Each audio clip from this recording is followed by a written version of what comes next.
Olá, meus irmãos e minhas irmãs, tudo bem com vocês? Graça e paz, a paz do Senhor Jesus. Mais uma lição da Escola Sabatina. E hoje é a última lição desse trimestre. Um passo de fé. Se você não é inscrito no nosso canal, se inscreva. Clica no sininho para receber novas notificações. E se você gostou, compartilha, tá bom? Que Deus abençoe os irmãos. E hoje, conosco aqui, está o irmão Daniel.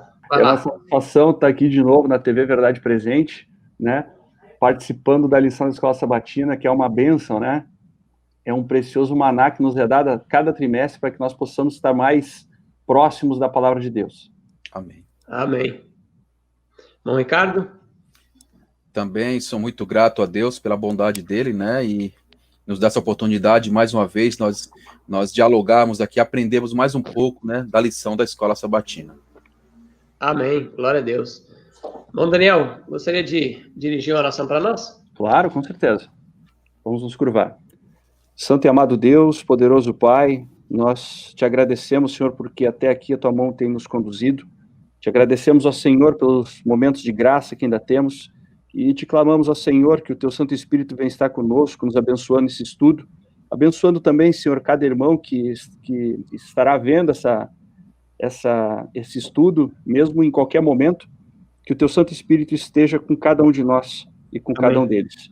Te rogamos, Senhor, em nome de Cristo Jesus. Amém. Amém. Glória a Deus. Amém. E o texto para nós dar início aqui está em Filipenses, capítulo 2, versos 5 até o 7. Tenham entre vocês o mesmo modo de pensar de Cristo, Jesus, que mesmo existindo na forma de Deus, não considerou ser igual a Deus, algo que deveria ser retido a qualquer custo. Pelo contrário, ele se esvaziou, assumindo a forma de servo, tornando-se semelhante aos seres humanos. Olha que interessante, irmão Daniel.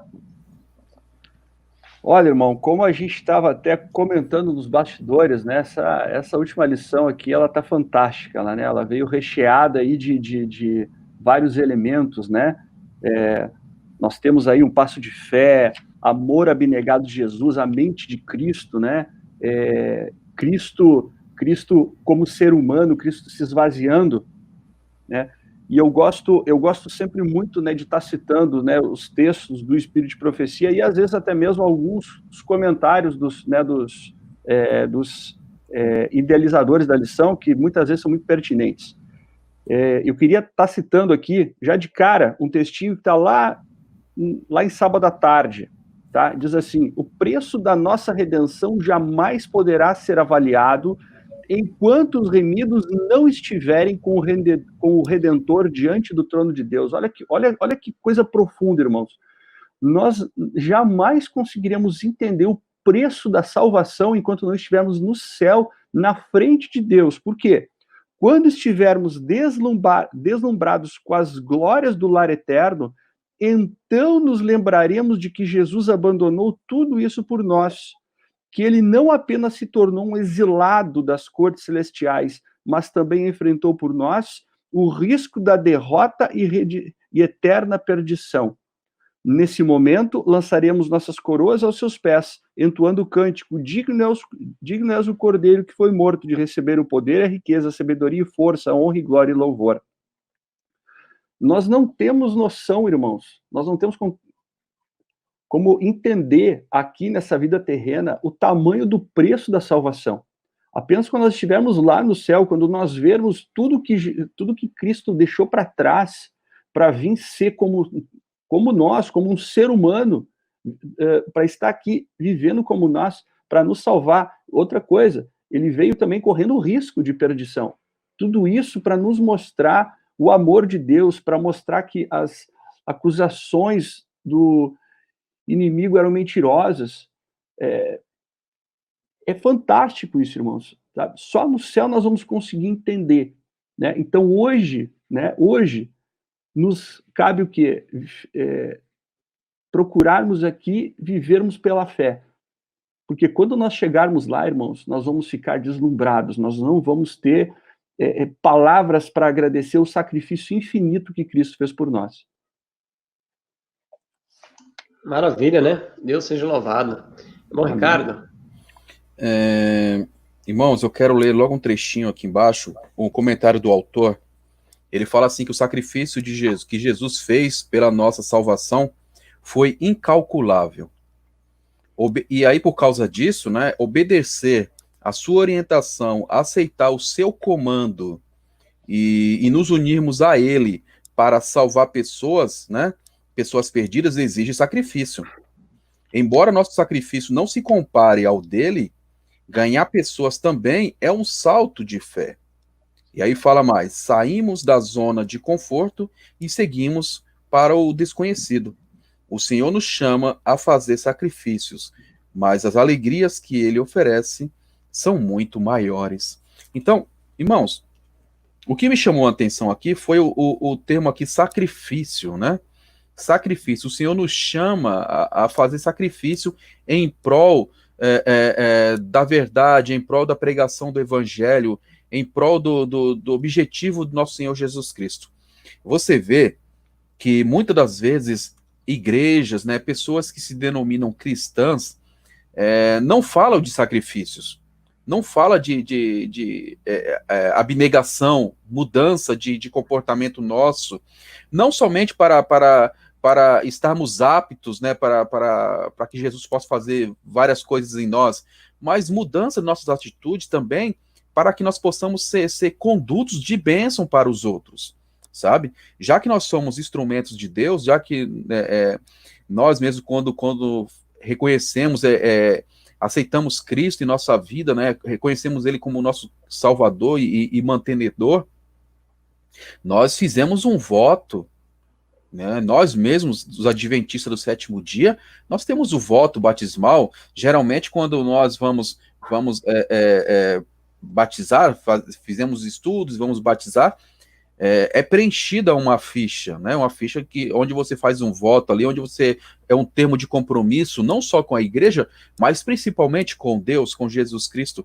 E aí, quando você vai lá e assina, eu acho que os irmãos sabem o que eu estou falando, irmãos, vocês estão nos acompanhando, porque geralmente são três folhas, né? 3 vias, uma branca, uma rosa e uma verde.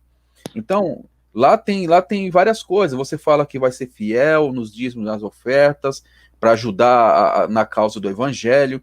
Você fala que vai levar a sério, né? Vai levar a sério a conduta cristã, né? O seu comportamento, o seu testemunho, para que as outras pessoas possam ver Cristo em sua vida, possam ver que Jesus realmente muda, né? E várias outras coisas. Fala também a respeito de outras condutas, né? Que nós fazíamos antes, né, quando não conhecíamos a Cristo, e agora nós mudamos, nós somos novas pessoas. Então, quando fala de sacrifício, não é somente porque eu amo a Jesus Cristo, pelo que Jesus Cristo fez por nós. Isso é muito importante, sim.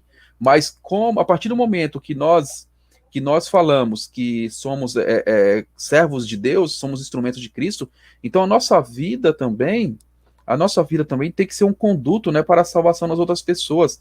Talvez, do modo que eu estou vivendo, como as pessoas me veem, possa afastar as pessoas de Cristo, em vez de trazer.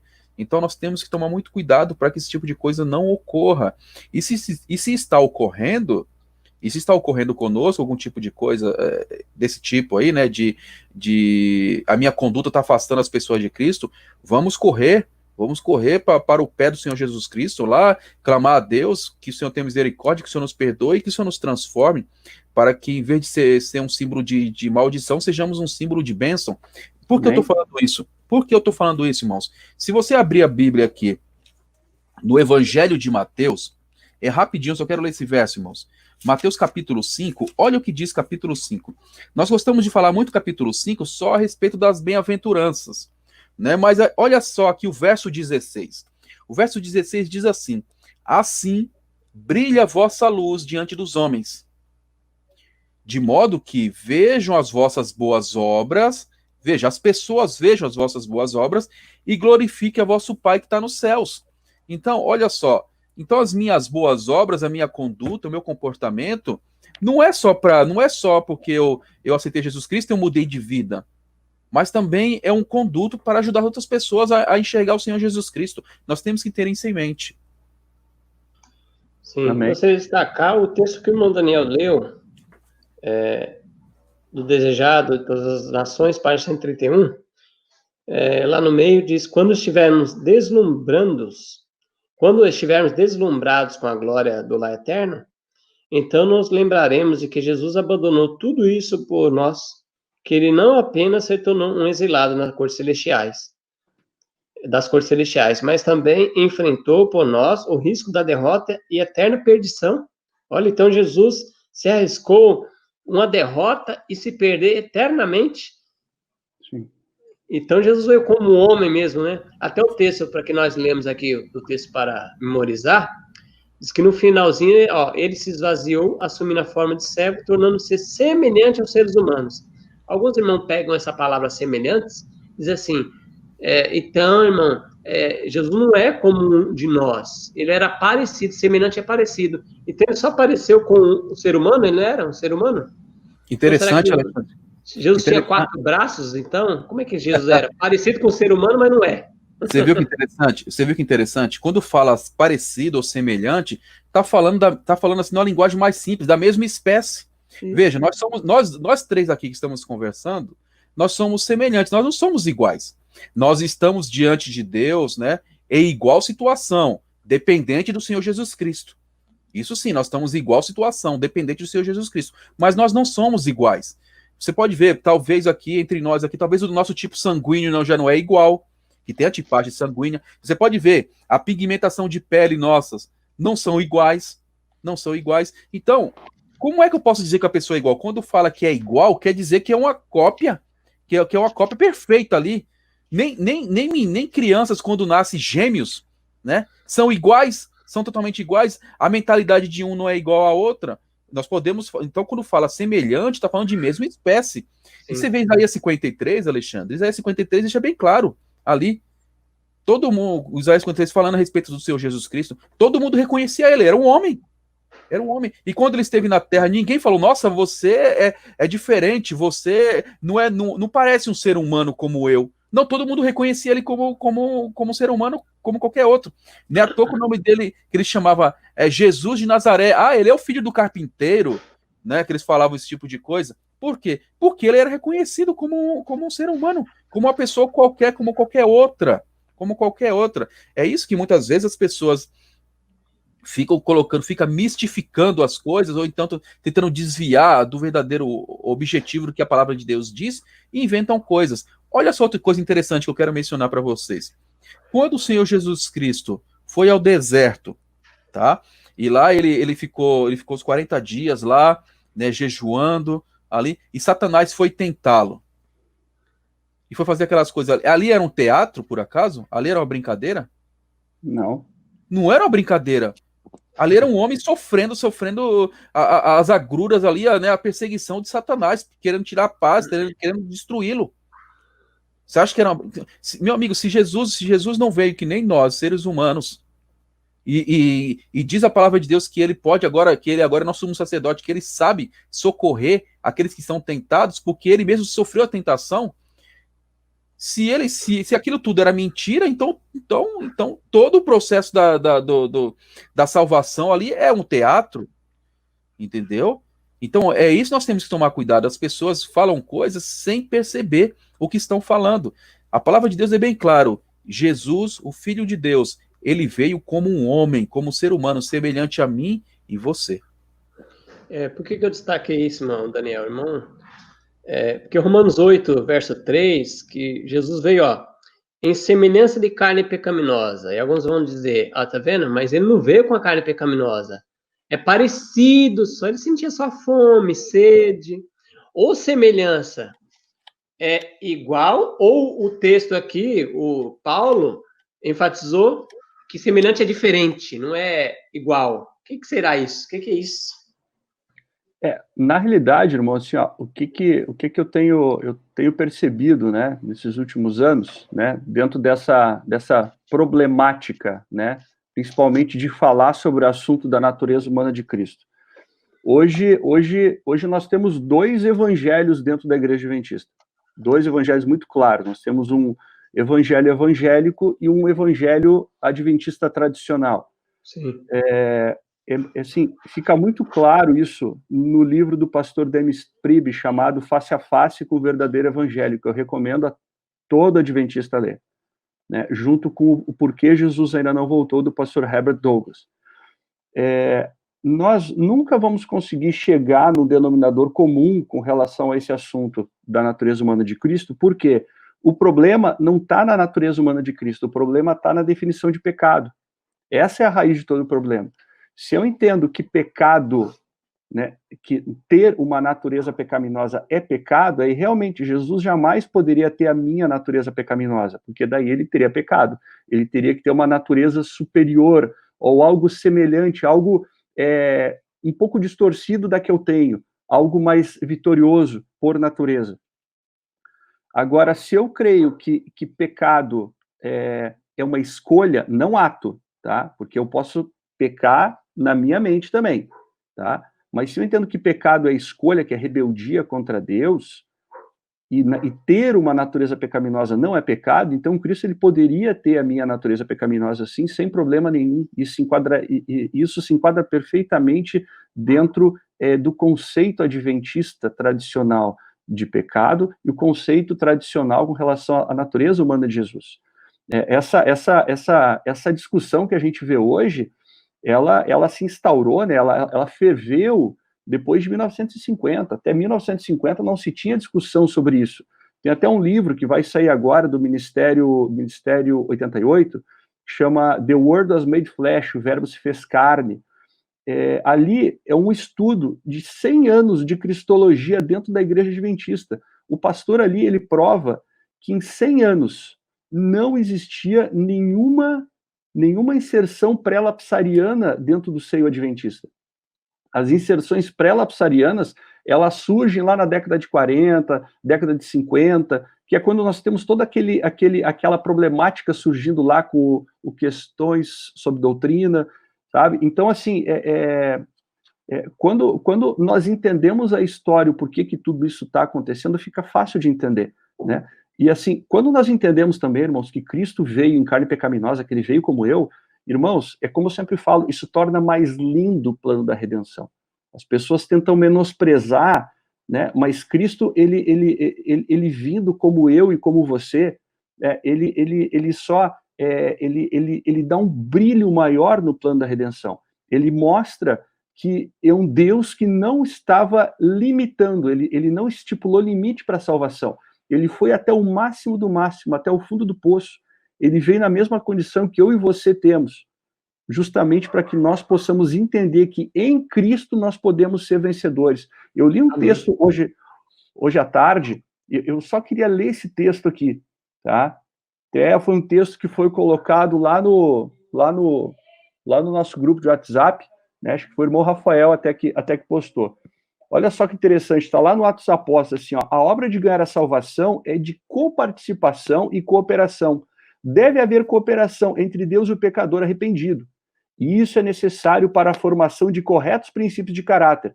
Deve o homem fazer veementes esforços para vencer o que o impede de alcançar a perfeição. Quem que tem que vencer é o homem. Olha a sequência. Mas para alcançar êxito, ele depende inteiramente de quê? De si mesmo? Não, depende de Deus. Por si mesmo, o esforço humano não é suficiente, nem a ajuda do poder divino, sem a ajuda do poder divino, ele de nada vale. Deus age e o homem também. Ou seja, a salvação não é um processo estático, na qual eu me sento, eu me batizo, eu levanto a mão e digo, Senhor, eu aceito e deu, eu não faço mais nada. É um processo de crescimento constante. A santificação, muitos dizem, mas é um processo de uma vida. Não é. É um processo de uma vida de obediência. Se você não obedecer, você não está em santificação. Não é porque você vai na igreja todo sábado que você está em santificação. E o texto ainda diz assim, a resistência à tentação deve partir do homem, que por sua vez deve obter de Deus o poder.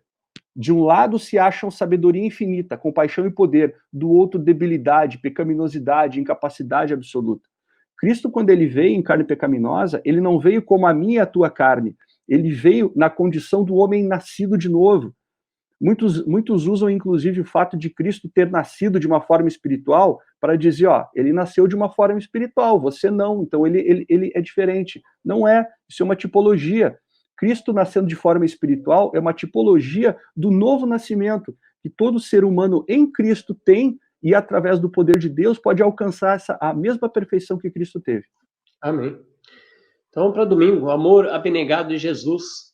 O texto vai pegar também a introdução que a gente leu, mas eu vou ler de novo Filipenses capítulo 2, versos 5 até o 7, até o 11, desculpa. 2 do 5 até o 11, ó. E diz assim: que haja em vós a mesma mente que houve também em Jesus Cristo. A mente, ó. Que sendo em forma de Deus, não teve por usurpação ser igual a Deus, mas fez sem reputação, tomando sobre si a forma de um servo, fazendo-se semelhante aos homens. E achando na forma do homem, humilhou-se a si mesmo, sendo obediente até a morte de cruz. Pelo que também Deus exaltou sobremaneiramente, lhe deu um nome que está acima de todo homem, para que o nome de Jesus se dobre todo o joelho das coisas do céu, e as coisas da terra, e as coisas que debaixo da terra, e para que toda língua confesse que Jesus Cristo é o Senhor, para a glória de Deus, o Pai. Então, irmão Daniel, vamos comentar aí esse domingo, amor abnegado de Jesus. Olha, irmão, assim, tem tanta coisa para falar nesse dia, tá? Mas eu separei aqui um trechinho bem especial da lição mesmo, né? Quando fala ali o seguinte, né?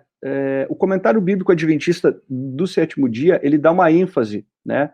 A ênfase de Paulo tem o objetivo de retratar vividamente a profundidade da humilhação voluntária de Cristo. Falando de sua natureza eterna, Ellen White acrescentou: em Cristo a vida original, não emprestada, não derivada, o desejado de todas as nações. Eu queria fazer uma ressalva. Quando o desejado de todas as nações ele foi escrito, tá? Ele foi, acho que foi escrito, impresso em 1898.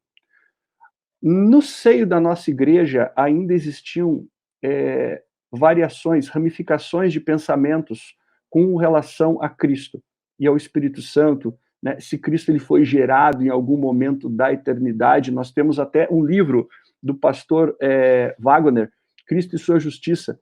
Tem 2 capítulos na qual ele dedica para falar sobre o seu entendimento semi-ariano, na qual ele entendia que Jesus havia sido gerado em algum momento da eternidade. Haviam muitos pastores que criam dessa forma.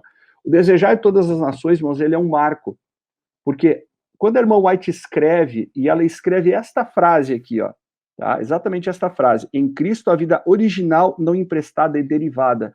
Ela está categoricamente dizendo que Cristo é Deus e ele sempre esteve com Deus. Ele não foi gerado em nenhum momento da eternidade. E tem até uma situação bem curiosa. Tem um pastor muito conhecido nosso, principalmente do povo da verdade presente, como assim se chama, né? Que é o pastor M.L. Andreessen. Na época ele era estudante de teologia. Se eu não me engano, o pastor Andreessen, quando ele lê o Desejado, ele pega um trem e ele vai até onde Ellen White estava. Tá? Vai até onde Ellen White estava. E ele senta com ela e pergunta para ela: irmã White, é isso mesmo que você quis dizer? Ele queria ter certeza. Depois desse momento, nem ele, nem alguns outros pastores que criam dessa forma, eles deixam de crer. Aí muitos perguntam assim: tá, irmão, mas e por que, por exemplo, assim, ó, esse livro Cristo e Sua Justiça, ele foi reimpresso? Por que não foi retirado isso do livro? Né? Eu falando com o irmão Silverino, que foi um dos responsáveis, pela publicação desse livro, disse assim: irmão, tirar isso seria desleal e estaria dando margem para que nos acusassem de que nós estamos escondendo algo, né? Então, simplesmente, nós fizemos uma nota, né, de esclarecimento, né, com relação a esse entendimento, mas o entendimento original do pastor Wagner, ele ainda consta no livro, tá? Mas só para ressaltar que com a publicação do livro Desejado de Todas as Nações, aquelas divisões que se tinham dentro da igreja com relação a se Cristo havia sido gerado ou não, outras discussões com relação se o Espírito Santo era uma força, uma energia, elas foram diluídas, foram dirimidas. Amém, irmão. Irmão Ricardo, o que você traz para nós aí no domingo? Você viu que interessante, né? O irmão Daniel trouxe até aqui ricamente, né, informações aqui bastante esclarecedoras a respeito de como a igreja, muitos membros da igreja, até pastores, né, via, né, a respeito da pessoa do Senhor Jesus Cristo. Mas aqui, como ele disse, o desejar de todas as nações deixou bem claro, né, Deus revelando para que não haja dúvida, não haja confusão em meio ao povo. Mas outra coisa que me chamou a atenção, irmãos, aqui, foi o seguinte, né, quando fala de abnegar do amor de Jesus Cristo, né, mas aqui embaixo, fala assim, né, da essência do pensamento de Jesus, né, a essência do pensamento de Jesus, de acordo com o autor aqui, era o amor abnegado, e segui-lo significa amar como ele amou, servir como ele serviu e ministrar como ele ministrou. E aqui eu marquei outro trechinho aqui embaixo, diz assim, o céu valerá qualquer sacrifício que fizermos aqui. Haverá sacrifícios ao longo do caminho, mas as alegrias do serviço o superarão. E a eterna alegria de viver com Cristo na eternidade fará com que qualquer sacrifício pareça insignificante. Bom, você vê que um verdadeiro filho de Deus, um candidato ao céu, tem que ter esse objetivo em mente. Sacrifício.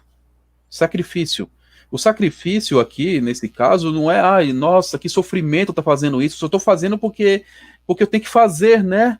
Não é isso. É um sacrifício em prol de algo maior que ele mesmo. É algo que ele crê. É algo que ele sabe que é verdade.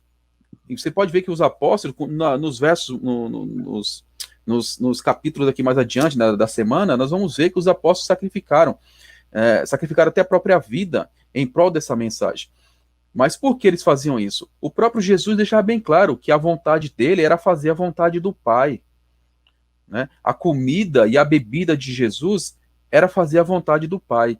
E se nós somos cristãos, se nós somos filhos de Deus, nós temos que ter esse mesmo espírito, conforme está o verso áureo da lição, que tenhamos o mesmo modo de pensar que Jesus Cristo, o mesmo sentimento que houve em Jesus Cristo, o mesmo pensamento que houve em Jesus Cristo, tem que haver em nós. Ou seja, a comida e a bebida minha tem que ser fazer a vontade de Deus, tem que ser fazer a vontade de Cristo. Então, quando esse tipo de situação, quando esse tipo de sentimento, minha vida foi impregnada desse tipo de sentimento, aí o amor abnegado de Jesus vai ser notório na minha vida, vai ser notório na vida de qualquer um que professa o cristianismo, né? Então, nós temos que ter isso em mente. E é só Jesus que pode fazer isso em mim, só Jesus pode me transformar. Por mim mesmo eu não vou conseguir. Por mais que eu admire, por mais que eu acho que é algo bonito, é algo bom de se seguir, mas o homem por si só, ele até tem o desejo, ele até tenta caminhar, mas ele não consegue ir muito longe.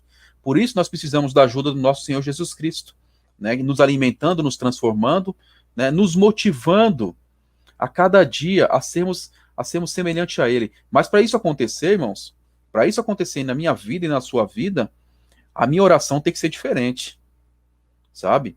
E não é o ficar muito ajoelhado, não. É o que eu estou pedindo. Eu já falei outras vezes aqui na lição da escola sabatina, não nessa em questão, né, mas em outras, que muitas das vezes a gente pede tudo para Deus, várias coisas para Deus. Pede que Deus cure um amigo, um parente, pede para o Senhor abrir porta de emprego, várias coisas. Mas dificilmente nós pedimos a Deus, Senhor, tire de nós o desejo de pecar, tire de nós o desejo de fazer o que é mal, nos transforme a sua imagem e semelhança. Isso eu estou falando de oração individual, oração, né, você em secreto. Agora imagine na igreja é pior ainda, aí que você não vê mesmo. Na igreja a gente só pede, perdoe nossos pecados, mas não pede para Deus que Deus limpe o nosso coração do que é mal, purifique a nossa alma, tire o desejo de pecar. Dificilmente você vê quem está pregando ou quem está dirigindo a oração falar algo desse tipo. Parece que é horrível, né? Parece que é uma coisa que é proibida falar numa oração. Pedir a Deus que Deus tire a vontade de pecar de nossas vidas. Quando nós pedimos realmente, o amor abnegado de Cristo vai começar a entrar no nosso ser. Porque nós vamos estar mais parecidos com ele, nós vamos estar odiando o pecado e amando a santidade. E aí a nossa vida será diferente, nossa conduta será diferente, as pessoas vão ver a diferença em nossas vidas, né? E aí Deus vai poder fazer, poder fazer por nós como instrumento dele, algo que ele não consegue fazer agora, tá? Talvez a influência que a gente tenha sobre uma pessoa ou duas, nós podemos ter por 1.000, 2.000, 5.000, 10.000 por diante. É só nós entregarmos a ele. Amém. Sim, amém. Segunda-feira, o chamado ao compromisso. Mateus 4, 18 a 20, diz assim, ó. E Jesus, caminhando junto ao mar da Galileia, viu 2 irmãos, Simão, chamado Pedro, e seu irmão André, que lançavam uma rede ao mar, pois eles eram pescadores. E disse-lhe, segui-me, e eu vos farei pescadores de homens. E eles imediatamente deixaram as suas redes e o seguiram. E aí, Mateus 9, 9, diz assim, e passando Jesus dali, viu assentado na coletoria um homem chamado Mateus, e disse-lhe, segue-me. E ele, levantando-se, o seguiu. Então, irmão, vamos comentar isso aí, irmão Daniel? Vamos lá. Segunda-feira. Olha, irmãos, quando a gente lê esse relato, né, fica muito claro certos aspectos, né, do que é seguir a Cristo. Né? Muitos acham hoje em dia que porque vão numa igreja, porque passaram pelo processo do batismo, são cristãos. Carregar o nome de cristão não é assim, né? Não é bem assim, não é simples.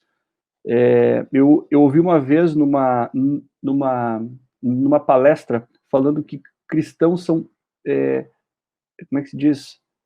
São pequenos cristos. Então, é uma responsabilidade muito grande. Quando nós lemos lá nos comentários do Espírito de Profecia com relação à segunda-feira, Ellen White ela fala assim, que quando Jesus pediu a Pedro e seus companheiros que o seguissem, eles deixaram imediatamente o bote e as redes. Alguns desses discípulos tinham amigos que dependiam deles quanto à subsistência. Olha que interessante, né? Muitas vezes nós ficamos postergando certas decisões, né, de abandonar certas coisas por causa de desculpas. Nós acabamos colocando desculpas na nossa vida. E algumas dessas podem ser, como aqui é citado no exemplo, né? Não, eu não posso seguir a Cristo agora porque eu trabalho e eu tenho pessoas que dependem de mim. Né? Só que o que a palavra de Deus ela conclui é muito mais bonito. Olha só. E aqui segue dizendo, mas receberam o convite do Salvador, eles não hesitaram perguntando de que vou viver e sustentar minha família. Eles atenderam ao chamado. E quando posteriormente Jesus lhe perguntou, quando vos mandei sem bolsa, alforje ou sandálias, faltou-vos porventura alguma coisa? Eles puderam responder nada. Então, aqui, irmãos, nós vemos assim, o que é o estar disposto a seguir a Cristo, né? Nós vemos hoje em dia, né, principalmente nos dias de hoje, nós vemos que tem uma discussão muito, muito severa, né, nas redes sociais, YouTube, né? Nós vemos como é que chama? É aquele cabo de guerra, né? Tem 2 grupos, um grupo puxa do lado e outro do outro, falando com relação à vida no campo. Nós temos um grupo de irmãos falando que tem que ir para o campo, já deveríamos ter ido, né? Estamos atrasados há mais de 100 anos, e temos aí um outro grupo, principalmente de líderes, né? Homens de peso, de renome, falando que não é hora, que não é hora, que não é hora. Muitos acabam não indo para o campo, né? Dizendo, mas eu não tenho condição de ir para o campo, eu não posso ir para o campo. E aqui nós vemos claramente o que é o seguir a Cristo. Muito claro. Vem, segue-me. Eles soltaram as redes e foram. E não lhes faltou nada. Porque nós nos chamamos cristãos, irmãos, mas no fundo nós não cremos nas promessas bíblicas. Nós falamos, às vezes, com a boca cheia, não, porque o Senhor, Ele é o dono da prata e do ouro, mas no fundo eu não creio. Porque eu não estou disposto a largar do meu emprego, não estou disposto a largar do conforto da minha casa, etc. Eu podia fazer uma lista enorme de coisas aqui. Mas nós, muitas vezes, não estamos dispostos a dar o passo de fé. Aquele passo de fé que deu Pedro, né? Quando ele estava dentro do barquinho e disse, mestre, posso ir até ti? Pode. E ele pegou e foi. Ele foi andar sobre as águas. Estão entendendo o que é isso? Isso é cristianismo. Isso é olhar para Cristo e falar, mestre, posso ir? E quando o mestre fala, vem, a gente não hesita. A gente simplesmente vai. Bom, Ricardo? Complementando o que o irmão Daniel mencionou, isso tudo acontece, Daniel e Alexandre, e irmãos também que nos acompanham, devido à falta de compromisso com quem nós falamos que teríamos compromisso. Assim como um homem ou uma mulher, quando eles, diante da igreja, lá vai diante do pastor, e faz seu voto matrimonial, e aí o pastor, ele fala, olha, você jura, né? Jura cuidar dela, amá-la na saúde, na doença, e tem todo o procedimento lá, e pergunta pro rapaz, pergunta pra moça. E eles falam, juro, né? E aí eles lá faz um voto diante da igreja todinha ali, estão se comprometendo, né, a cumprir o seu voto e seguir o que eles falaram. De modo semelhante, vou bater nessa tecla de novo. De modo semelhante, nós fazemos um voto com Deus. Quando a gente vai se batizar, a gente faz um voto. Não, eu vou fazer isso, vou fazer aquilo. Você promete fazer isso, sim. Você diz sim para isso, sim. Sim. E é vários sims que a gente fala. Muitas vezes parece, irmãos, isso é meu ponto de vista. Se eu tiver equivocado, os irmãos podem comentar, não tem problema. Né? Nós estamos aqui para aprender. Parece, irmãos, que nós falamos sim sem saber que nós estamos falando sim. Parece que nós estamos falando sim sem ter noção. É que nem o povo de Israel quando saiu do Egito, né? E Moisés pediu para o povo: olha, se santifique, se prepare, né? Porque o Senhor vai descer sobre esse monte aqui, todo mundo fique preparado. E aí o povo falou: tá bom, Moisés, tá bom. Tudo que o Senhor Deus falar, né, por meio de você, nós vamos fazer, nós prometemos, tudo que Deus pedir, nós vamos fazer, tudo que Deus mandar, a gente vai fazer. Eles falaram sem saber o que era. Sem saber o que era. Não demorou muito tempo. Moisés estava lá, Deus passando todas as orientações para ele, passando das leis, as leis civis, né? Explicando a respeito do como seria ali a questão religiosa, a questão do templo, da tenda da congregação, como seria, várias coisas, explicando a respeito da alimentação. Deus passando toda a orientação para Moisés. Moisés ficou ali 40 dias, né, diante de Deus ali. E o povo lá embaixo falou, nossa, esse Moisés está demorando demais. O que aconteceu com esse Moisés? Aí começaram a fazer bagunça, e o Arão ali, em vez de ser um homem fiel, um homem firme, permitiu, com medo, né, permitiu que desse rédea solta a conduta daquelas pessoas. Então, a falta de compromisso, é isso que eu estou dizendo, falta de compromisso.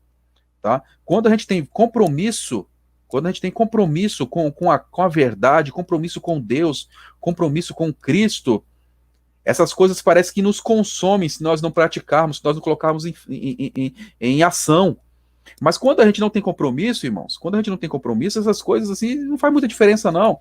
É que nem hoje em dia.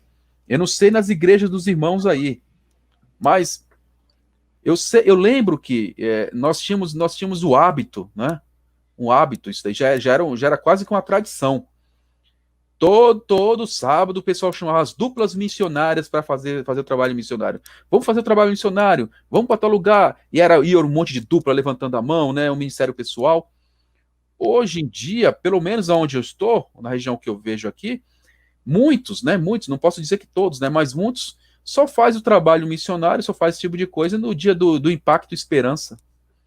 Ou seja, é o dia que a associação faz um dia especial, né, a respeito disso, não que tem que esperar pela associação, a associação só está colocando mais um dia, coisa que era para estar trabalhando, né, e aí os irmãos vão lá, entregam o livro, entrega alguns livrinhos ali para algumas pessoas, pronto, eu já fiz a minha cota, né, de serviço para Deus no ano, o ano que vem eu faço de novo. Então isso é uma total falta de compromisso de muitas pessoas que se dizem cristãs. E aqui o autor da lição, irmãos, ele colocou algo bem aqui embaixo que eu quero ler, um trechinho. Ele fala assim, né, que o convite de Cristo, né, o segue-me, indicava para o profeta, né, para o apóstolo Mateus, né, que ele tinha ouvido falar de Jesus e desejava segui-lo. E quando esse convite chegou, ele estava pronto. Mateus ficou surpreso que Cristo tivesse chamado para ser um discípulo. né? Ele chamou, ele falou, eu vou. Ele sabia quem estava falando com ele. Ele não estava indo cegamente, né? É assim também. Assim também quando a pessoa vai se casar, quando o homem se casa com a mulher, ele não está indo casar cegamente, sem saber quem é a mulher, sem saber qual é o comportamento dela. Assim também nós, como dizemos cristãos, quando a gente se batiza, a gente não está, pelo menos não é para estar, né? Indo cegamente. Ah, eu não sei o que eu estou fazendo aqui, me colocaram, eu vou me batizar. Não é bem assim. Não é bem assim. Apesar que tem pessoas que fazem isso, né? Parece que entrou pela porta da igreja, saiu batizado, não sabia nem o que estava acontecendo. E aqui diz mais, ó. Fala assim, ó. Que no fundo do coração nós desejamos algo mais na vida. Tá falando de nós, no modo geral. Nós queremos viver por algo que vale a pena. Um propósito superior, mais nobre. Por isso, Cristo nos chama para segui-lo. Então, esse trechinho aqui eu gostei muito, sabe? Porque é verdade. Os cristãos, os verdadeiros cristãos candidatos ao céu, eles querem fazer algo que vale a pena, quer viver por algo que vale a pena. E quando Cristo apresenta para eles ser instrumento de Deus para a salvação da humanidade, para ajudar a cooperar na salvação da humanidade, é algo que vale a pena. É algo que é algo que é maior que ele mesmo.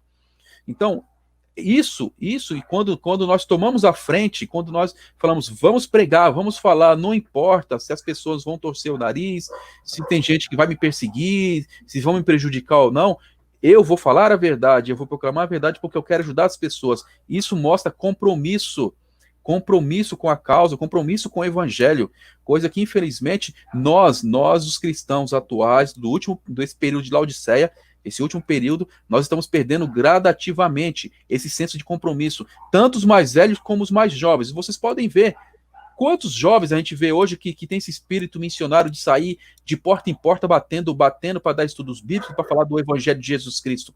Quantos a gente vê que tem esse compromisso hoje? São poucos. Não foram ensinados a ser homens e mulheres compromissados. Não foram ensinados. Se eles não têm compromisso com o seu próximo, muitas vezes, vai ter compromisso com o Senhor Jesus Cristo? É muito difícil. Então, quando falou esse texto aqui, um chamado ao compromisso, irmãos, eu não podia ficar calado a respeito disso. E eu quero ler só um trechinho, olha só o que diz aqui no livro Testemunhos, né? Testemunhos Seletos, aqui, ó, tá? O volume 2.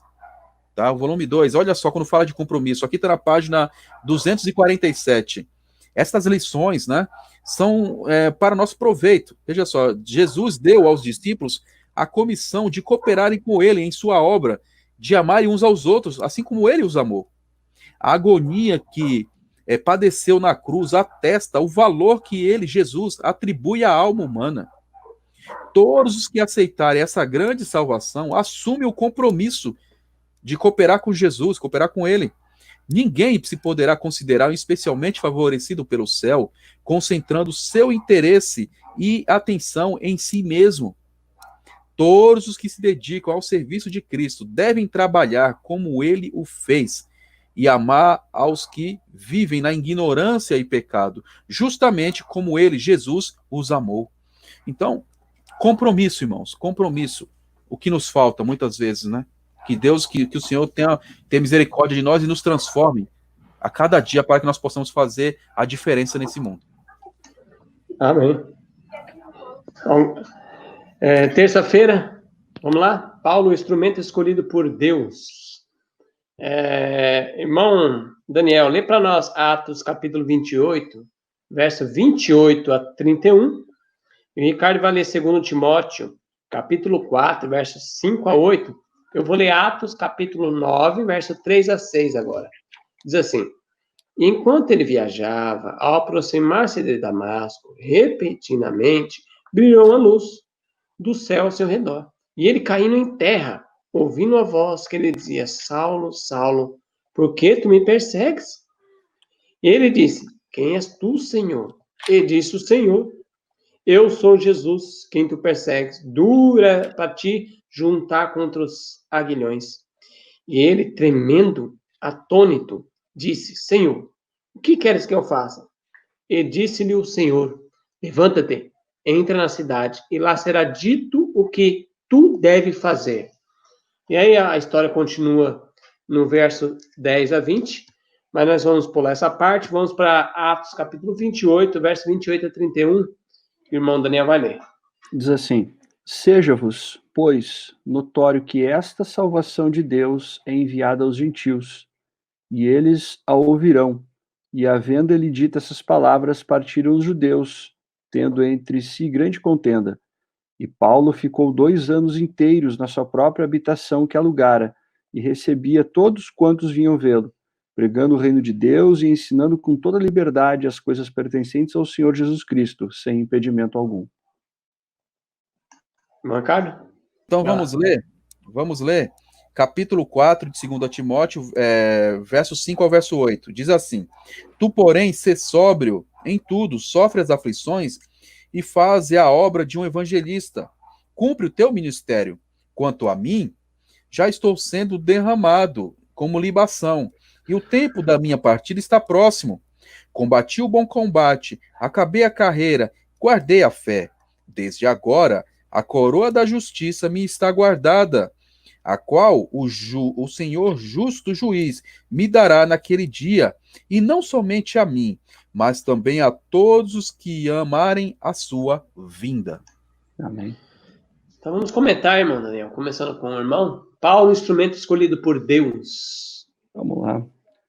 Paulo, a gente tem muitas lições, né, para falar da vida de Paulo. Tem até um livro da irmã White falando sobre Paulo, apóstolo da fé. Eu tenho ele aqui, mas tenho que procurar ele. Não tinha separado. Paulo, ele realmente foi um instrumento poderoso na mão de Deus, né? Lá em Colossenses, Paulo fala que o evangelho foi pregado a toda criatura viva no tempo dele. Ou seja, Paulo foi o instrumento que Deus usou para levar o evangelho aos gentios. Um homem só, irmãos. Um homem. E isso, a gente tira tanta lição disso, irmãos, tanta lição disso. Às vezes a gente fica, assim,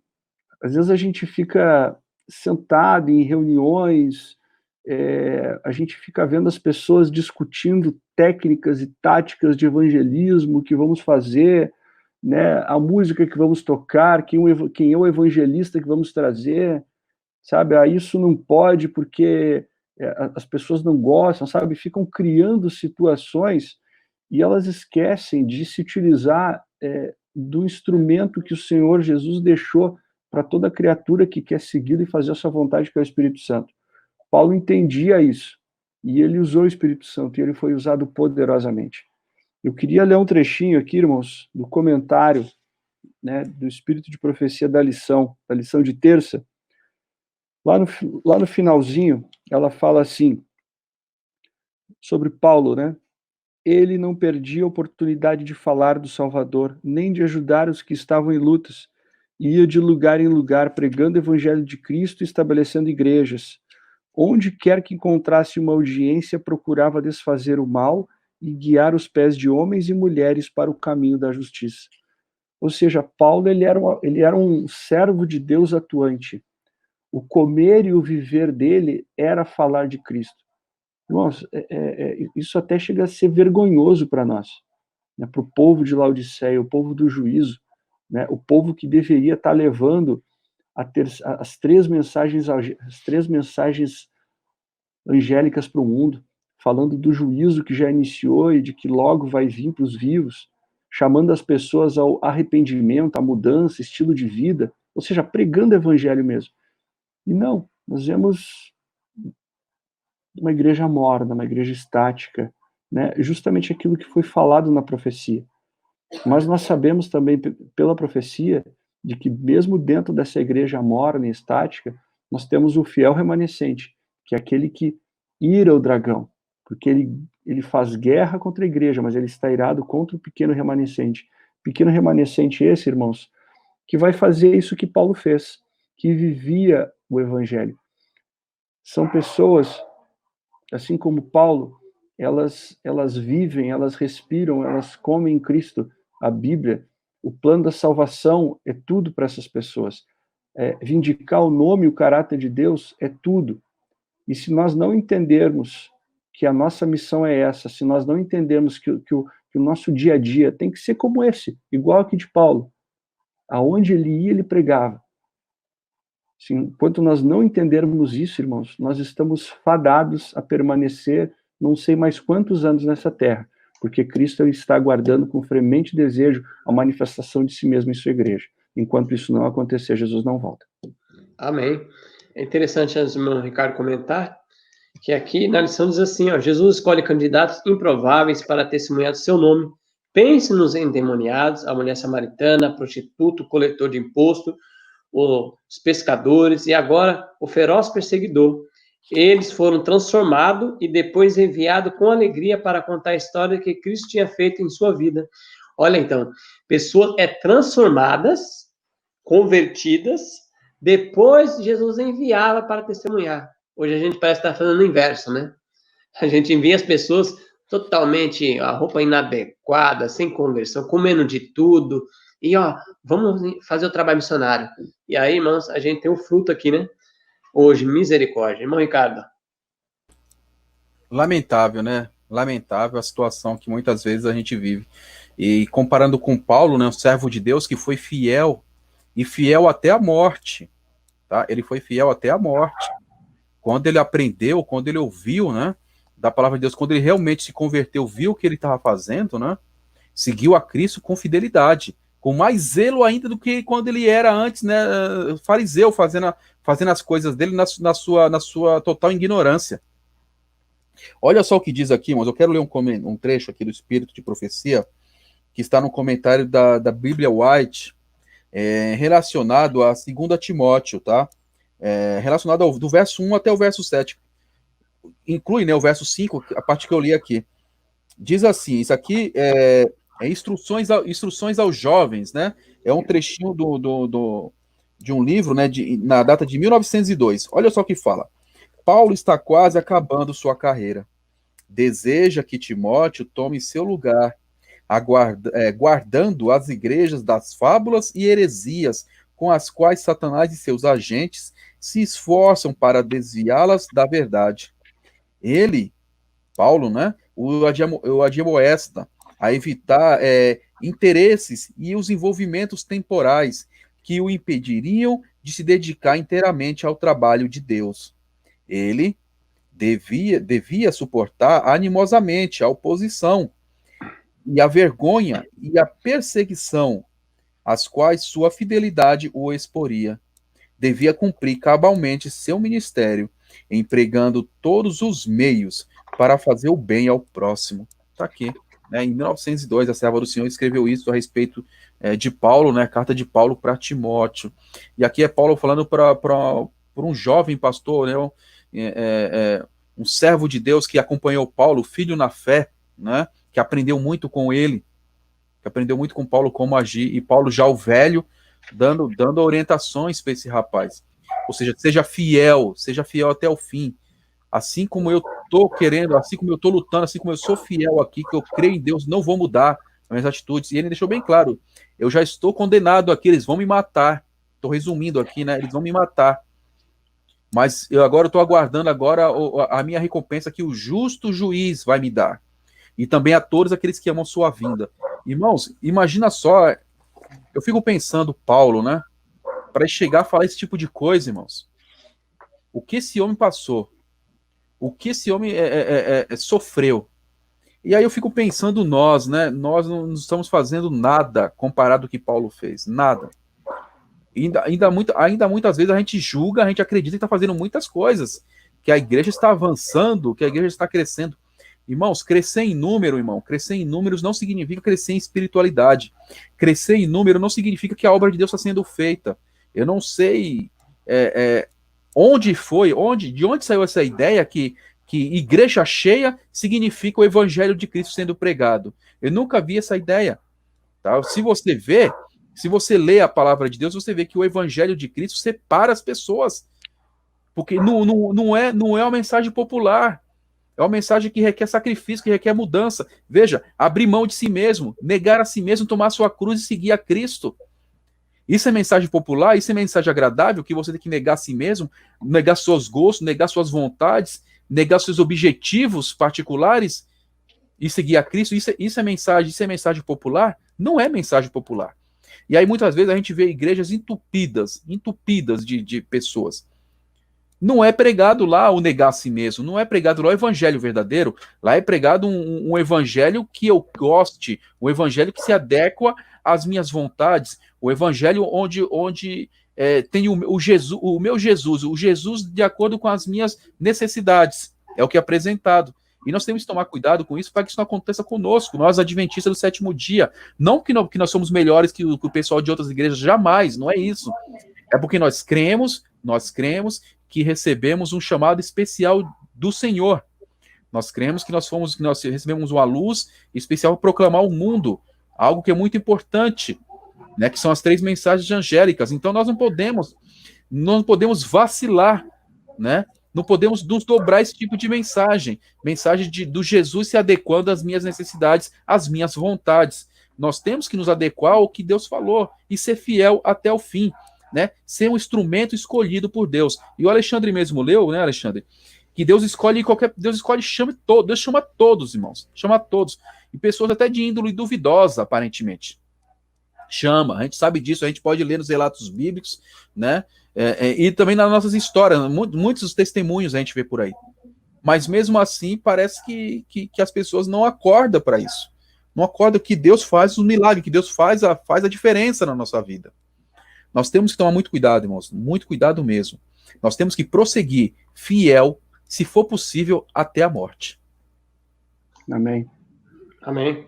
Então vamos para quarta-feira, as exigências do amor. Irmão João Alexandre, capítulo... Oi. Eu só queria estar mostrando o livro que eu falei. Sim. Esse livro aqui, ó, é Paulo, Apóstolo da Fé, de Ellen White. Tá? Não é da Casa Publicadora, ele é de uma editora. Deixa eu ver aqui. Tá, mas ele foi traduzido por um pastor de nossa igreja, tá? Foi traduzido por um pastor, mas ele é de uma outra editora. Deixa eu só deixar o telefone aqui, caso alguém tenha um interesse, né, de estar adquirindo, ó. Certeza Editorial, ó, tá vendo? Tá ali o telefone, tá? Sim. Ele é um livro de Ellen White, tá? Apóstolo da Fé e da Coragem. Quem traduziu ele, só para complementar aqui, foi o pastor Francisco Alves de Pontes, tá? Se não me engano é pastor, tá? Mas é um livro da nossa igreja, só que não é da CPB. É fantástico o livro. Ok. Então, quarta-feira, as exigências do amor, João, capítulo 21, de 15 a 19, diz assim, ó, a partir do verso 15, assim tendo ele jantado, disse Jesus a Simão Pedro, Simão, filho de Jonas, tu me amas mais do que a este? E ele respondeu, sim, Senhor, tu sabes que eu te amo. Ele lhe disse, apacento meus cordeirinhos. E o verso 16, e ele disse novamente, pela segunda vez, Simão, filho de Jonas, tu me amas? E ele disse-lhe, sim, Senhor, tu sabes que eu te amo. E ele disse, apacenta minhas ovelhas. E ele lhe disse pela terceira vez, Simão, filho de Jonas, tu me amas? Pedro entristeceu por ele lhe ter dito na terceira vez, tu me amas? E ele disse-lhe, Senhor, tu sabes todas as coisas, tu sabes que eu te amo. Jesus lhe disse, apacenta minhas ovelhas. O verso 18, na verdade te digo, quando tu eras jovem, te cingias a ti mesmo e andavas por onde querias, mas quando envelheceres, estenderá tuas mãos, e o outro te cingirá e te levará para onde tu não queiras. E o verso 19, e falou isso, significando com que morte havia ele de glorificar a Deus. E tendo falado isso, disse, segue-me. Então vamos lá, irmão Daniel. Quarta-feira, as exigências do amor. Olha só que coisa, né? Lá no comentário de Ellen White, lá no comecinho, ela fala uma frase lá que é fantástica. Ela fala assim, o amor de Cristo nos constrange, né? Que é uma frase de Paulo, né? Que ele usa lá em 2 Coríntios 5:14. Quando nós paramos para meditar sobre isso, irmãos, o amor de Cristo constrange. O que é um constrangimento? É uma vergonha, né? Mas como assim que o amor de Cristo, né? A cruz, o sacrifício de Cristo, como que ela me envergonha? Ela me envergonha no seguinte sentido, pelo menos é assim eu entendo, e se eu estiver errado não tem problema, podem me corrigir.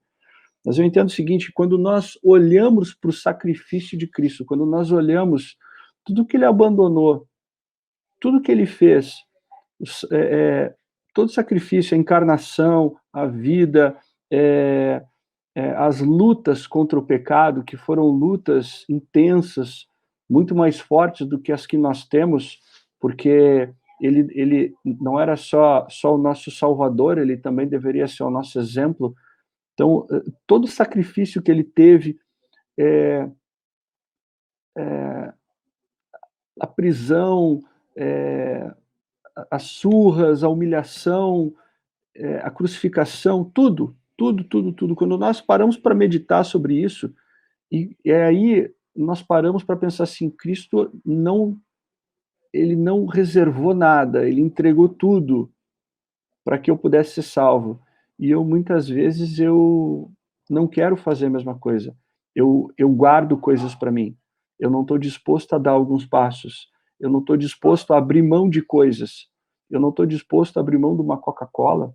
Eu não estou disposto a abrir mão de uma calça apertada, de um esmalte, de uma pintura no cabelo, sabe? Então, a lista segue. Eu não estou disposto a parar de comer carne, e assim vai, sabe? A lista é enorme. Então, é nesse sentido que o amor de Cristo nos constrange. E com Pedro foi a mesma coisa. Nós sabemos que desses 3 anos e meio que os apóstolos, eles passavam, que eles estavam com Jesus, eles andavam com Cristo, mas eles não entendiam ainda o plano da salvação. Eles ainda estavam muito vinculados à concepção terrenal, aquela concepção de que Cristo viria para estabelecer um governo terrestre. E eles não entenderam, mesmo Cristo falando, olha, eu vou morrer pendurado numa cruz. Não, não vai não, mestre, nós não vamos deixar que isso ocorra. Eles não entendiam, tanto que quando Cristo morre, eles fogem. O único que permanece firme ali é João. E Pedro tem uma lição muito importante, porque Pedro, ele é o representante, né, de todos aqueles que se acham poderosos. E quando vem o pecado, vem a tentação e caem, e desmaiam, e resbalam na tentação. E como diz mesmo lá na nossa lição de quarta-feira, lá no finalzinho, o autor fala assim, qual é o sentido disso? Podemos ter falhado e negado a Jesus Cristo por nossas ações. A boa notícia é que a graça ainda está disponível.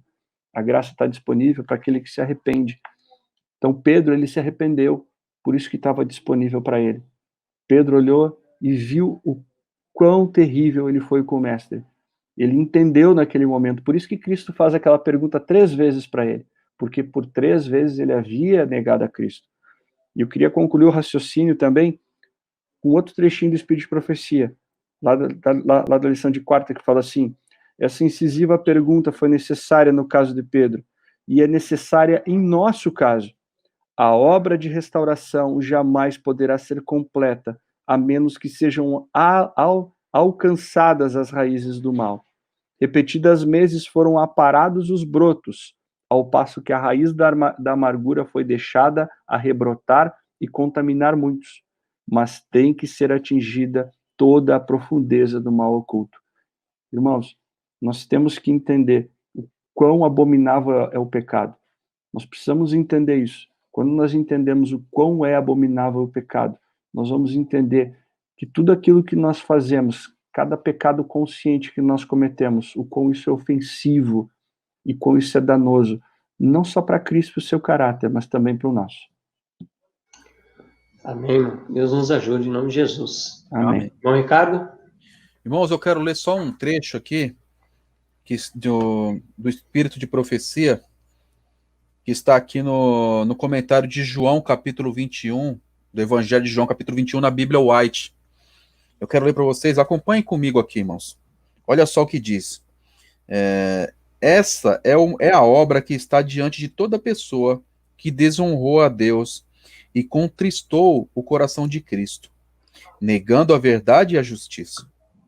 Se a pessoa atentada suporta a prova e o próprio eu não se desperta para a vida, sentindo-se ferido e insultado durante o teste, o exame revela que a pessoa está de fato morta para o eu, mas viva para Deus.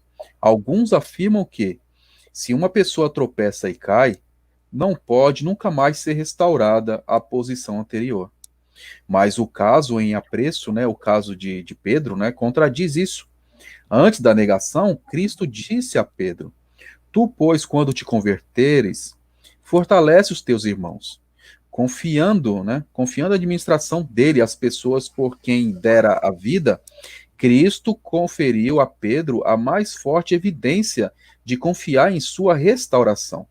Ele foi incumbido de apacentar não só as ovelhas, mas os cordeirinhos, uma obra mais ampla e delicada do que a que lhe fora indicada até ali. Ele não só devia apresentar a palavra da vida a outros, mas devia ser um pastor do rebanho. Então, esse trecho aqui, irmãos, deixa bem claro para mim, né? Eu acho que deixa bem claro para os irmãos também, que apesar do que aconteceu com Pedro ali, né? Jesus foi tão poderoso ao ponto de alcançá-lo onde ele estava, na sua tristeza, se remoendo na sua tristeza, na sua angústia, no seu remorso, na sua culpa, para que restaurasse a vida dele, né, novamente ao que era. Então, isso acontece, irmãos, isso acontece também nos dias de hoje. Pode acontecer conosco. Se nós não ficarmos em pé, podemos cair e Jesus vir para nos resgatar, se assim nós quisermos ser resgatados. Quantos casos a gente já não ouviu por aí de pessoas que eram fiéis a Deus, mas aí Satanás passou uma rasteira nele, ficou bagunçando, sambando nas costas dele, mas aí Jesus não deixou Satanás dominar, né? Jesus foi lá, ele ouviu a voz de Jesus novamente, e Jesus trouxe ele de volta e o restaurou a sua função novamente, função de credibilidade. Eu não estou nem falando diante dos homens, estou falando de credibilidade diante de Deus, que é muito mais importante. Os homens, a humanidade tem esse problema. Muitos se colocam como juízes dos irmãos, sabe? Ah, não, porque eu conheço aquilo ali pecou, aquilo ali fez bagunça, sabe? Aquilo ali, ele fez coisa errada, eu lembro da história dele, né? Tem muitos que agem assim, mas não dá oportunidade para a pessoa que demonstra arrependimento. E quando vê a pessoa arrependida querendo fazer o que é certo, começa a duvidar, será que ele está fazendo o que é certo? Será que ele está seguindo o caminho mesmo ou é fingimento? Eu conheço ele, vai cair de novo. Tem pessoas que agem assim, irmãos. Eu não sei se na igreja de vocês, se vocês já viram alguém fazendo esse tipo de coisa. Mas pode ter certeza que pessoas que agem assim, né, irmão Daniel? Pessoas que agem assim não está sendo usada por Deus, está sendo usada pelo diabo para poder destruir a vida de uma pessoa. Então nós temos que tomar muito cuidado, irmãos. A exigência, veja, aqui está falando o título, as exigências do amor. Então você pode ver, o amor restaura também. Tá? O amor restaura relacionamento também, assim como Jesus mostrou. Então nós temos que dar um voto de confiança para a pessoa que uma vez pecou, fez coisas erradas, fez coisas horríveis no caminho do Senhor, certo? Nós temos que dar nova oportunidade, sim. Se ela falou que se arrependeu, nós temos que dar um voto de confiança. Vai lá, meu irmão, vai lá e mostre que você é uma pessoa nova, que você é um filho de Deus. O que você precisa? Você precisa da minha ajuda? Estou aqui do teu lado para te ajudar. Não falar, olha, isso daí eu conheço, né? Isso aí é pecador, isso eu já conheço, já sei como é que é a vida dele. Como muitos casos a gente vê por aí de pessoas falando isso. Verdade. Sim. Vamos quinta-feira agora, o compromisso do amor. Eu não vou ler João, capítulo 21, 18 a 19, que a gente já leu na quarta-feira. Eu vou ler primeiro João, capítulo 3, versos 16 a 18, um texto bem conhecido. Diz assim: nisso percebemos o amor de Deus, porque ele deu sua vida por nós. E nós devemos dar nossas vidas pelos irmãos. Porém, quem tiver os bens do mundo e ao ver seu irmão necessitando, fecha-lhe o seu coração, como habitará nele o amor de Deus? Meus filhinhos, não amemos de palavra nem de língua, mas por obras e em verdade. Olha, irmãos. Então, irmão Daniel, vamos comentar essa quinta-feira aí, baseado nesse texto? Pois é, irmãos. A gente lê ali na quinta-feira, né? A gente vê o final, né? A consequência, né? A gente vê que Pedro, né? Que Pedro ele foi levado, né? Que Cristo leva ele e mostra para ele qual que é ser o final dele. E E assim, eu já me coloquei muitas vezes nessa situação de Pedro. Como que eu reagiria, né? Como que eu encararia isso? E é muito profundo isso, irmãos. Tá disposto a dar a vida pelo outro irmão. Tem um texto do Espírito de Profecia, está lá no Desejado, muitos conhecem, né? Que a honra de Deus e a honra de Cristo, ela está na perfeição de caráter dos seus filhos.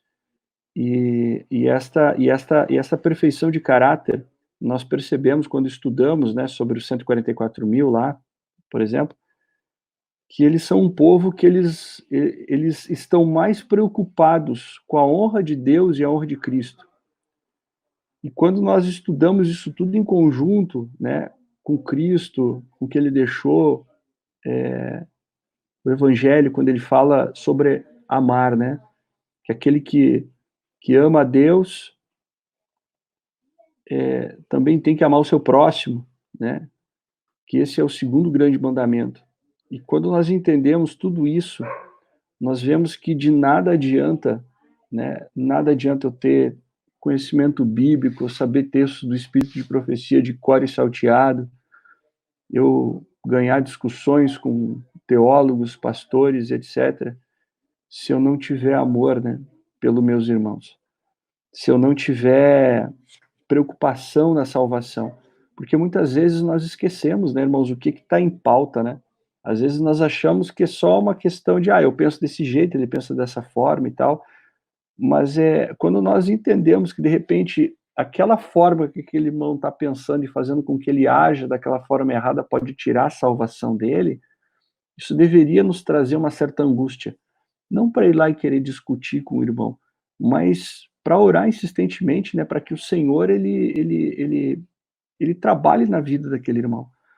Eu lembro que a irmã White fala, ela tinha acho que 5 amigas de infância e ela orou a vida toda por essas amigas. Ela fala que elas todas se converteram, se não me engano, porque ela tinha esse amor, entendeu? Ela estava preocupada com isso. E quando a gente vem aqui para a vida de Pedro, isso fica mais latente.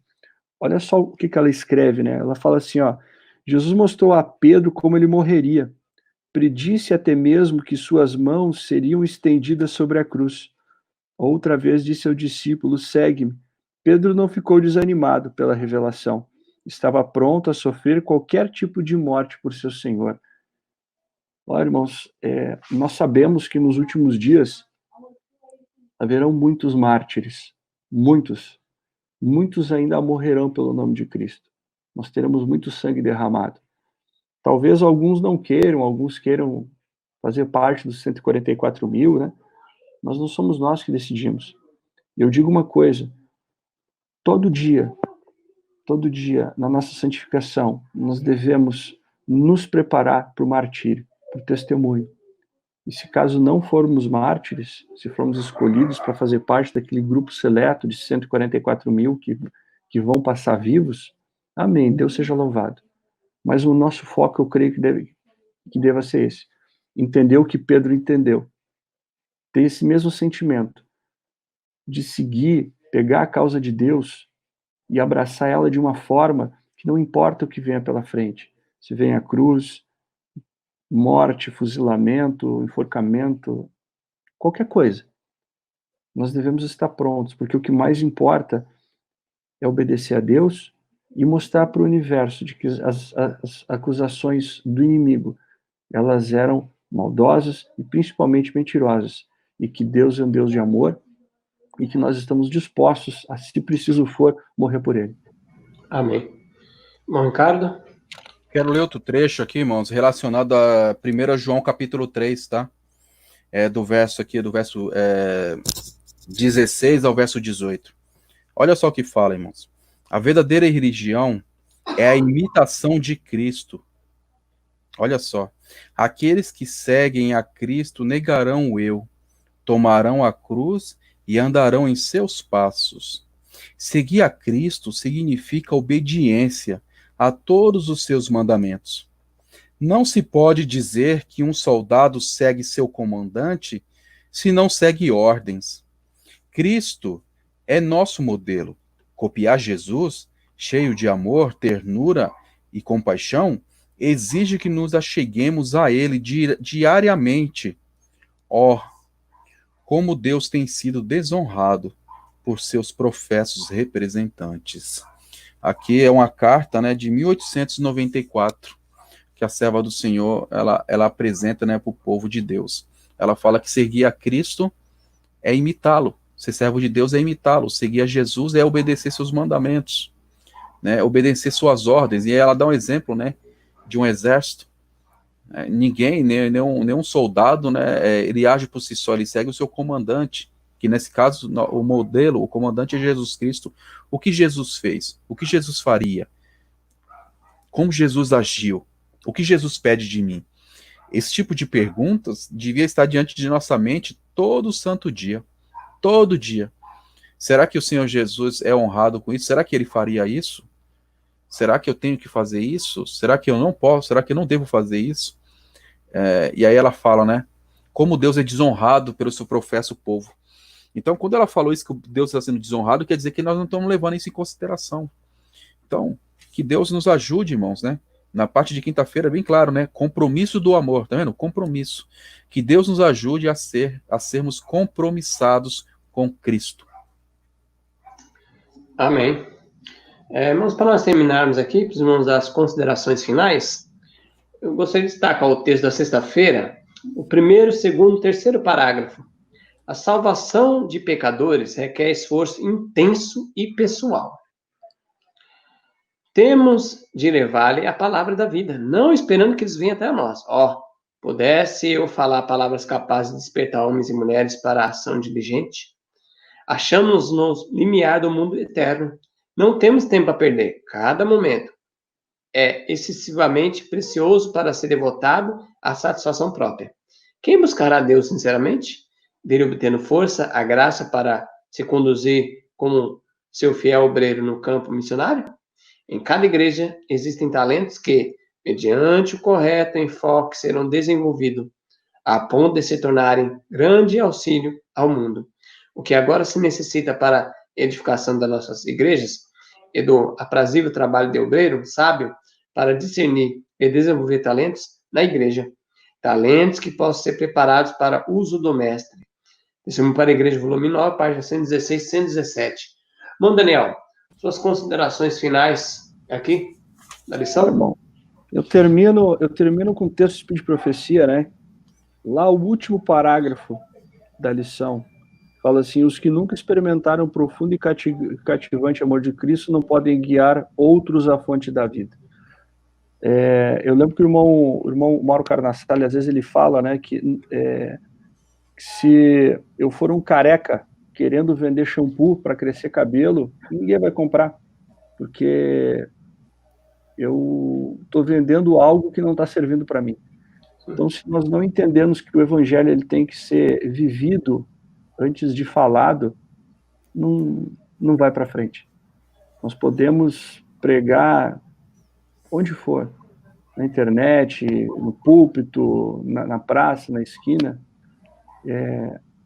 Quando eu entendi, irmão, aquele texto lá do lar adventista que fala que uma família bem ordenada ela vale mais que 100 pregações, ali eu entendi o que era pregar.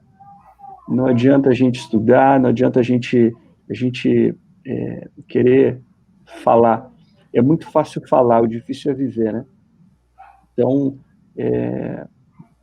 que fique isso, né? Que nós possamos entender que muito mais importante do que falar para os outros o que tem que ser feito é viver, principalmente em casa.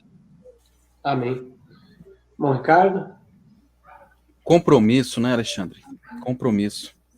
Para que essa lição seja uma realidade na vida do povo de Deus, esse povo tem que ser compromissado. Nós temos que ser compromissados com quem nós falamos que seríamos compromissados, que é o Senhor Jesus Cristo. Principalmente naquele momento, né, que nós voltemos atrás, lembremos lá do nosso momento do batismo, quando nós falamos sim, né, aí estava o pastor ou estava o ancião, não sei, de cada um, Ele ficava perguntando, você crê nisso? Sim. Você promete que vai agir assim, né, para a causa do nome de Deus? Sim. Você vai honrar o nome de Deus fazendo isso? Vou. Você vai se abster desse tipo de comida que faz mal? Sim. Né? Você vai parar de você vai se abster de tomar café, bebidas alcoólicas, coisas do tipo? Sim. Então, estou dando exemplos de várias coisas que nós falamos sim. Muitas das coisas a gente fala sim e faz o não, tá? Então, irmãos, que o Senhor nos ajude, que a sua misericórdia nos alcance, ainda enquanto é tempo, que nós permitamos, né, que o Santo Espírito de Deus nos alcance ainda enquanto é tempo, para que nossa vida seja transformada e nós possamos ser um verdadeiro conduto, né, um conduto de glória do Senhor para a salvação das pessoas, que nós possamos ser instrumento de Deus, porque nós somos chamados para isso, para ser um instrumento de Deus, assim como Paulo foi, assim como Pedro, João e muitos outros na história desse mundo, que talvez a gente nem sabe que existiu, foram instrumentos de Deus. E chegou a nossa vez, a bandeira está na nossa mão agora, a bandeira do príncipe Emanuel está na nossa mão. Então nós temos que fazer do mesmo jeito. Se nós estamos falando que nós cremos, que nós amamos a Jesus, esse mesmo espírito que os nossos irmãos lá atrás tiveram, tem que estar em nós também, o amor abnegado por Cristo e por quem ele morreu. Amém. Amém. Deus seja louvado. Amém. Irmãos, que Deus abençoe a cada um que participou da lição, que esteve conosco. 13 lições poderosas. Se você gostou desse canal, irmão, divulgue essas lições para os irmãos possam despertar, né? Para um reavivamento, uma reforma, para a verdade presente. Amém. Deus abençoe a cada um. Se inscreva no nosso canal. Comenta o que você está achando, tá bom? Deus abençoe você que participou conosco aqui, 13 lições. Irmão Ricardo, gostaria de fazer uma oração? Sim, vamos lá. Convido a todos, né, que reverentemente nos curvemos para orar. Senhor bendito, nós te agradecemos, Pai, porque até aqui o Senhor tem nos ajudado, o Senhor tem nos alertado, o Senhor tem mostrado para nós, Senhor, o Senhor tem mostrado para nós a sua mensagem. Ó Deus, eu peço a Ti, em nome do Senhor Jesus Cristo, que o Teu Santo Espírito, Pai, amoleça o nosso coração, que porventura é um coração de pedra, que transforme um coração de carne, para que o Senhor possa escrever firmemente, Pai, os seus mandamentos em nosso ser. E também, Pai, que de um modo especial o Senhor possa nos usar como condutos Teus, Senhor, como instrumentos Teus para honra e glória do Teu nome, como instrumento para a salvação das pessoas. Assim como a lição falou, Pai, o passo de fé, que isso possa ser dado, Pai, não só mas mais e mais e mais, para a honra e glória do Teu santo nome. Amém. Que a nossa vida, Senhor, possa ser diferença na vida das pessoas, Pai, que de outro modo não pode alcançar, não pode ouvir falar do Evangelho, que a nossa vida, então, fale para essas pessoas, para que eles possam se achegar ao Senhor Jesus Cristo. Amém. Ó Senhor, faça um milagre na vida dos nossos irmãos, nossos amigos na igreja, na nossa também, e daqueles que vão fazer parte do Teu povo, que o Senhor possa alcançar cada um deles. Pedimos essas bênçãos, Pai, em nome do Senhor Jesus. Amém, Deus.